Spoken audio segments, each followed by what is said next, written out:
বন্ধুরা ভাবুন তো যদি আমরা মিচেল স্টার্ককে আবারও কেকেআরের জার্সিতে দেখতে পাই বিষয়টা কেমন হবে। হ্যাঁ, আপনি ঠিকই শুনছেন, মিচেল স্টার্ক আবারও কিন্তু কলকাতা দলে আসতে চলেছে। এই খবরটা কলকাতা ফ্যানেদের জন্য একটা দারুণ সুখবর।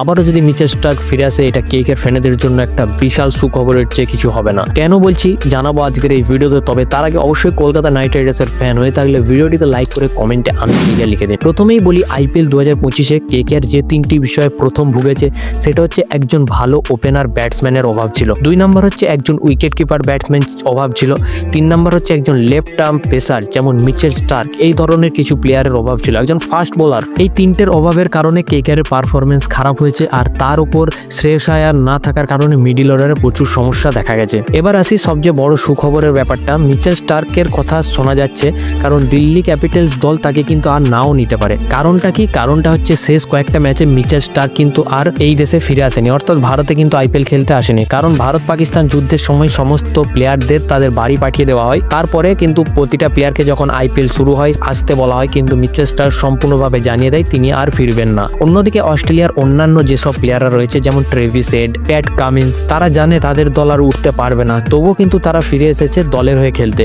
কিন্তু অন্যদিকে দিল্লি ক্যাপিটালস যেখানে তাদের সুযোগ ছিল যে তারা প্লে অফে যেতে পারবে, তারপরেও কিন্তু স্টার্ক আর খেলতে এলো না। স্টার্কের পরিবর্তে দিল্লি ক্যাপিটালস মুস্তাফিজুর রহমানকে 6 কোটি টাকা দিয়ে তাদের দলে নিয়েছে। এখানে তাদের একটা বাজেটের সমস্যা হয়েছে। এই কারণের জন্য দিল্লি ক্যাপিটালসের ম্যানেজমেন্ট কিন্তু স্টার্কের ওপর ভীষণভাবে রেগে আছেন এবং ভীষণভাবে বিরক্ত।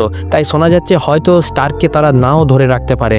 আর এখানেই সুযোগ কিন্তু কেকেআরের, কারণ মিচেল স্টার্ক আগেও বলেছিলেন যে তিনি কলকাতা নাইট রাইডার্সের হয়ে আবারও খেলতে চান। সুতরাং যদি দিল্লি ক্যাপিটালস স্টার্ককে ছেড়ে দেয় তাহলে কেকেআর তাকে ট্রেড করে নিতে পারে, অর্থাৎ নিলামেও যেতে হবে না। তাই কেকেআরের জন্য এটা একটা বিশাল সুখবর। আমি আশা করব কেকেআর ম্যানেজমেন্ট এই ভুল আর বারবার করবে না। তাই মিচেল স্টার্ক কিন্তু আবারও কলকাতা দলে আমরা দেখতে পারি। আপনার কি মতামত যদি মিচেল স্টার্ক কেকেআর দলে ফিরে আসে? কেকেআর কি 2026-এ ভালো কিছু করে দেখাতে পারবে? আপনার মতামত অবশ্যই কমেন্টে জানাবেন এবং এই ধরনের আরও ক্রিকেটের সমস্ত আপডেট সবার আগে পেতে ডেসক্রিপশন থেকে আমাদের হোয়াটসঅ্যাপ চ্যানেলে যুক্ত হয়ে যাবেন।